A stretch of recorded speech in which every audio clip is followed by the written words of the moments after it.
A paz de nosso Senhor Jesus Cristo, aos prezados irmãos e ouvintes da palavra de Deus.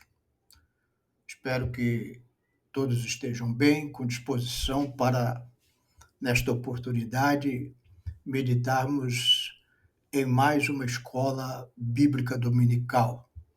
Nós estamos no segundo trimestre de 2025 e hoje vamos estudar a lição de número 11, a intercessão de Jesus pelos discípulos. Lembrando que estamos estudando o Evangelho de João, o apóstolo do amor. E na lição de hoje, 15 de junho de 2025, nós vamos ler dois textos, João 17, 1 a 3 e João 17, de 1 a 11. Lendo primeiro João 17, de 1 a 3. Diz assim a palavra de Deus: Jesus falou essas coisas e, levantando os olhos ao céu, disse: Pai, é chegada a hora. Glorifica teu Filho, para que também o teu Filho te glorifique a ti. Assim como lhe destes poder sobre toda a carne, para que dê a vida eterna a todos quantos lhe destes. E a vida eterna é esta, que conhecem a ti só por único Deus verdadeiro e a Jesus Cristo a quem enviastes. Agora, João 17, 1 a 17. E eu já não estou mais no mundo, mas eles estão no mundo, e eu vou para ti, Pai Santo. Guarda em teu nome aqueles que me destes, para que sejam um, assim como nós. Estando eu com eles no mundo, guardava-os em teu nome. Tenho guardado aqueles que tu me destes, e nenhum deles se perdeu, senão o filho da perdição, para que a Escritura se cumprisse. Mas agora vou para ti e digo isto no mundo, para que tenham a minha alegria completa em si mesmos. Dei-lhes a tua palavra, e o mundo os odiou, porque não são do mundo, assim como eu não sou do mundo. Não peço que os tire do mundo, mas que os livre do mal. Não são do mundo, como eu do mundo não sou. Santifica-os na verdade. A tua palavra é a verdade.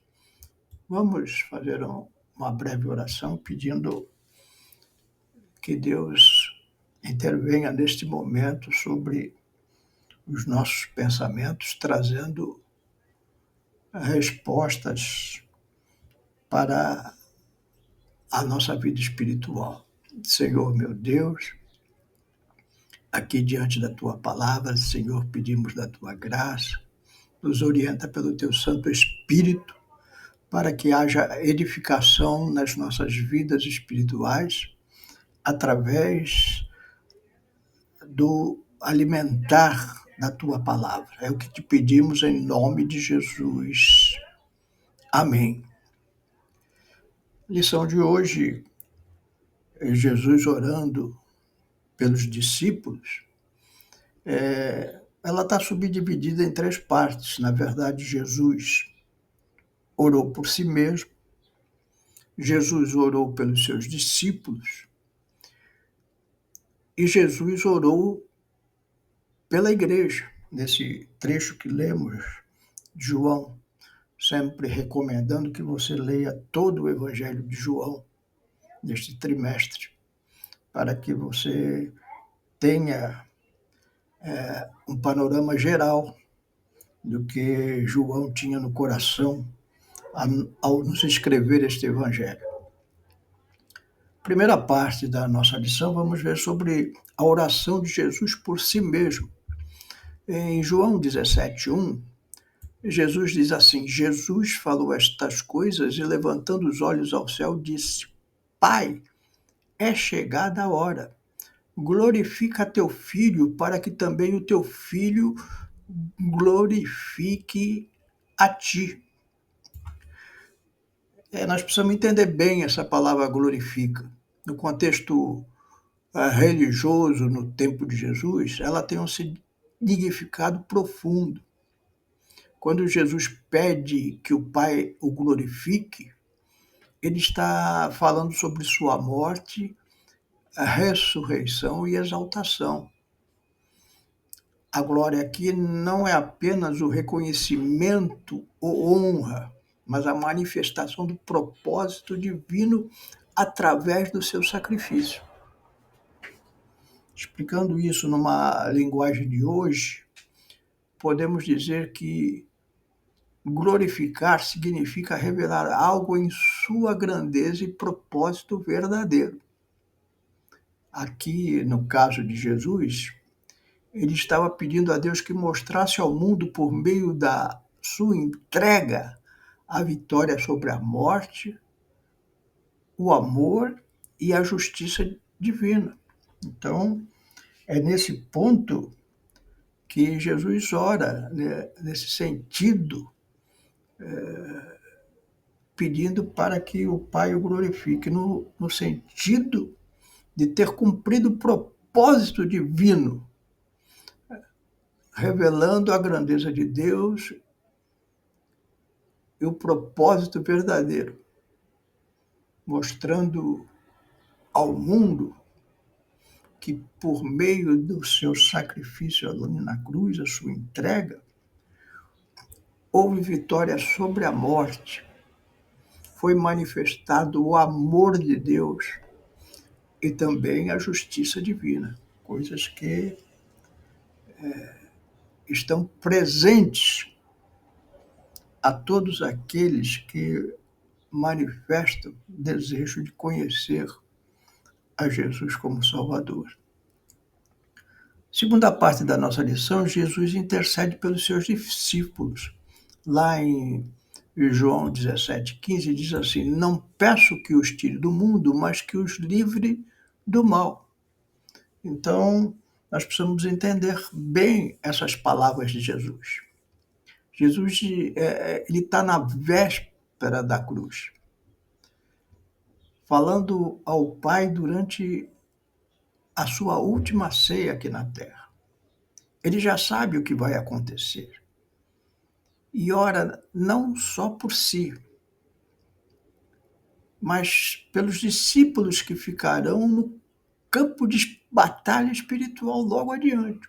Então Jesus sabe que vai ser crucificado, que vai ressuscitar dos mortos e que vai ascender aos céus. E os seus discípulos vão ficar aqui, continuando a batalha que Jesus iniciou, uma batalha espiritual. E por isso Jesus intercede por eles, porque essa batalha não vai ser fácil. E uma das coisas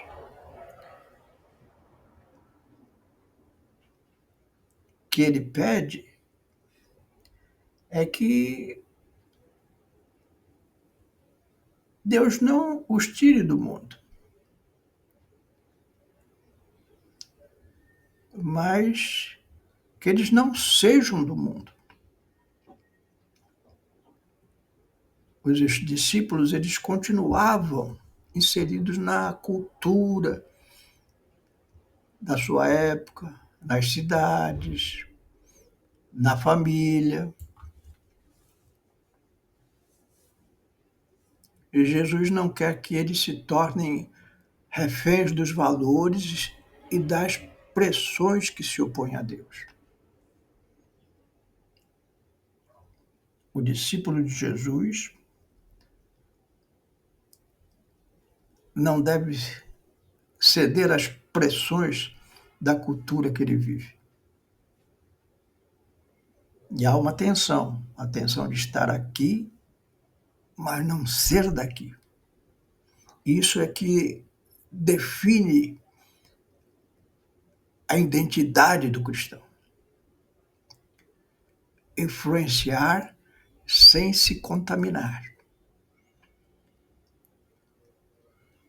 E nós devemos nos perguntar: a oração de Jesus a este respeito tem encontrado eco na minha vida?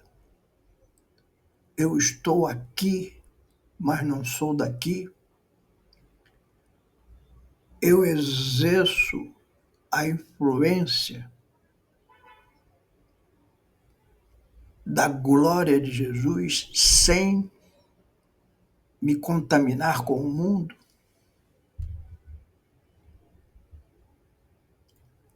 Jesus, em vez de pedir retirada total, como evacuar soldados de um fronte, porque hoje somos soldados do exército de Cristo, Jesus pede proteção e fortaleza. O foco de Jesus na sua oração não está no ambiente hostil da sociedade que os discípulos viviam e que nós vivemos, mas na capacidade dos discípulos resistirem, como um escudo que desvia flechas do inimigo. Por isso, Paulo usa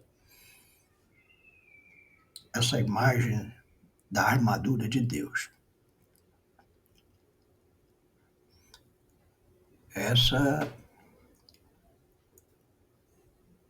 é a mensagem universal hoje: enfrentar desafios sem fugir.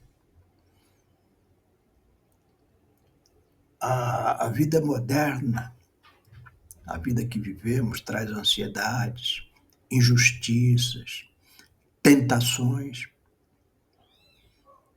A oração de Jesus nos convida a permanecer engajados no trabalho, na família, na sociedade. Ou seja, Jesus está pedindo: olha, continue engajados no seu trabalho, na sua família, na sua sociedade, mas com uma consciência de que não pertencemos a valores contrários ao reino de Deus. Então, o meu testemunho é verdadeiro no trabalho, na minha família, mesmo que o meu cônjuge não seja crente, ou os meus filhos, e na sociedade de uma maneira em geral. Pessoas que eu convivo, elas percebem que nós temos valores contrários aos disseminados na sociedade. Jesus orou também para nos livrar do mal, para Deus nos livrar do mal. Passa pela renovação da mente e do coração, cultivar o amor, a mansidão, o juízo. É um pedido por perseverança, santidade e visão clara em meio ao caos. Testemunhar pelo modo de viver. Pregar o Evangelho não é só com a boca, é pelo testemunho, pelo modo de viver. Nossa resistência ao mal, o amor em ação, a integridade, o perdão, é o veículo mais potente do anúncio do Evangelho.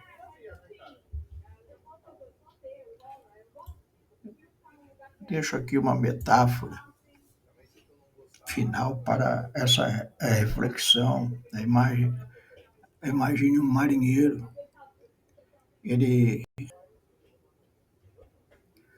Quando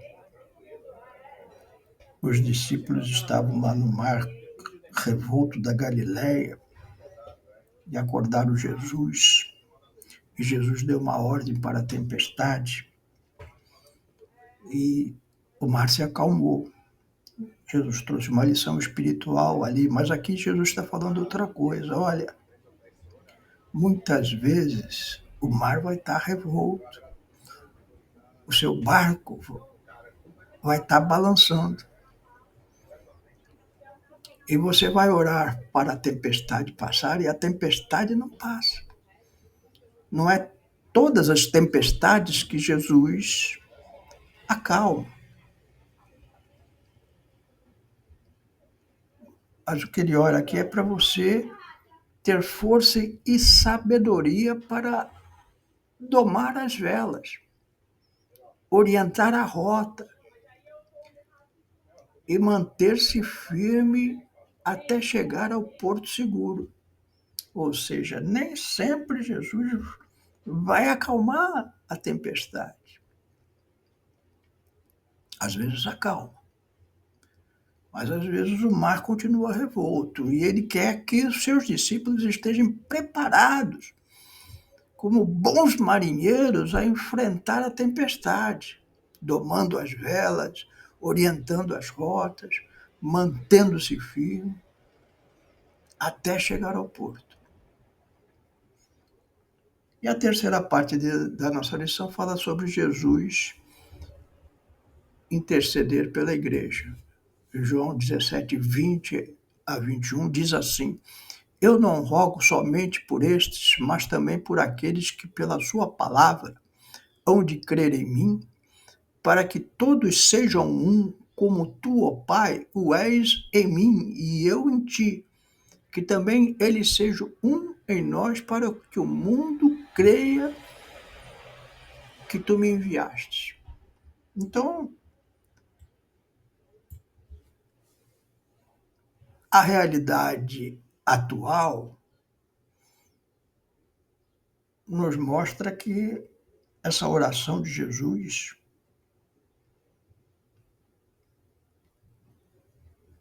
muitas vezes ela não tem sido atendida pela igreja. A igreja está dividida. E às vezes, muitas vezes você pergunta por que eles fazem isso. Permita-me dizer que essa não é a pergunta correta. A pergunta correta é como eu posso mudar isso? Eu e você, como discípulos, podemos servir como um exemplo de unidade na igreja. Eu vou trazer um exemplo de um discípulo cujas orações de Jesus a respeito da unidade falou muito forte, que é Barnabé. Barnabé aparece no Novo Testamento como um verdadeiro construtor de pontes entre cristãos. Cristãos de diferentes origens. Um exemplo de humildade, de serviço. Relembrar com os irmãos a história de Barnabé. Ele uniu Paulo à igreja. Quando Paulo se converteu, muitos discípulos tinham medo dele por seu passado perseguidor. Barnabé foi quem o apresentou ao apóstolo e garantiu que ele fosse aceito. Você pode ler isso lá em Atos 9, 26 a 27. Ele não julgou Paulo pelo passado, mas viu o potencial do que Deus estava fazendo. Ele foi um dos primeiros a apoiar a expansão do evangelho para os gentios. Os discípulos eram judeus, inclusive Barnabé. E eles estavam fechados naquele grupo de judeus, como estavam acostumados na religião de Israel. Mas ele teve uma outra visão de integração. Ele trabalhou lado a lado com Paulo e outros líderes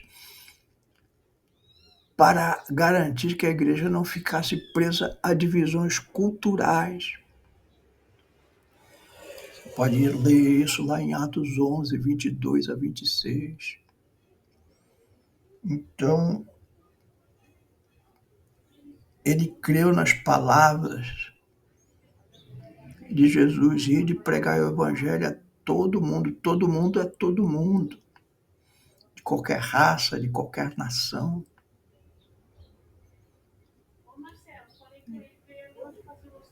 E parece, pela separação que o Espírito Santo fez de Barnabé e Paulo, que só os dois estavam preparados para essa missão transcultural. Só eles tinham esse coração aberto para a unidade dos povos em torno de Jesus. Pense nisso. Ele priorizava a reconciliação. Outro dado importante na unidade da igreja. Quando Paulo e Marcos tiveram um desentendimento, Barnabé escolheu apoiar João Marcos e ajudá-lo a crescer espiritualmente, ao invés de descartá-lo por um erro. Naquele momento, Paulo descartou, embora sendo um homem de Deus, ele descartou João Marcos. Mas Barnabé é um conciliador, é um homem de paz, é um homem que quer que todos nós, a igreja, sejamos um em resposta à oração de Jesus. E ele vai apoiar João Marcos, ajudá-lo. João Marcos tinha errado, tinha abandonado a caravana de Paulo e Barnabé. Mas ao invés de criticá-lo e jogá-lo de canto, ele foi ajudá-lo a crescer espiritualmente, prepará-lo para voltar a servir a Deus, sem descartá-lo por um erro. Você pode ler isso lá em Atos 15, 36 a 39. Que obra maravilhosa! Ele recuperou uma alma para Jesus. Se não fosse Barnabé, possivelmente João Marcos teria se entristecido e morrido no Evangelho. Isso mostra a sua visão de unidade baseada no amor e na restauração. Coisas desejáveis para nós. Como aplicar esse exemplo de Barnabé hoje na minha vida, na sua vida? Seja um mediador. Ajude a socorrer cristãos de diferentes tradições religiosas e de perspectivas diferentes. Reconheça que Deus trabalha de forma variada e abrace irmãos de diferentes denominações. Pratique a reconciliação, não alimente divisões. Busque restaurar relacionamentos quebrados. Barnabé não era apenas um discípulo, mas um instrumento de unidade. Seja você uma resposta de oração de Jesus pela unidade da igreja. Que você possa ser usado por Deus como Barnabé foi, para ser um instrumento de Deus em resposta à oração de Jesus para a unidade da igreja. Que Deus te abençoe. Vimos nessa lição Jesus orando por si mesmo, orando pelos discípulos e orando pela igreja. Essa também deve ser as nossas orações diárias. orando por nós, orando pelos nossos familiares, orando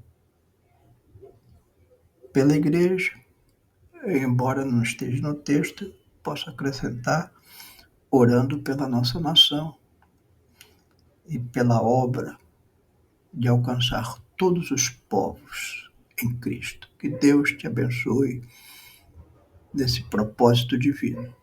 Vou orar por você, para que você tenha um coração como o de Barnabé, disposto a lutar pela unidade da igreja em Cristo. Amém? Senhor meu Deus, aqui estamos diante da tua palavra e meditamos na importância da oração que Jesus fez por si mesmo, do seu amor por aqueles que eram seus discípulos, como nós somos, e orando pela unidade da tua igreja, tão esfacelada nos dias de hoje, Senhor. Dai-nos um coração de Barnabé, Senhor, para que possamos lutar pela unidade da igreja. É o que te pedimos e te agradecemos em nome de Jesus. Amém.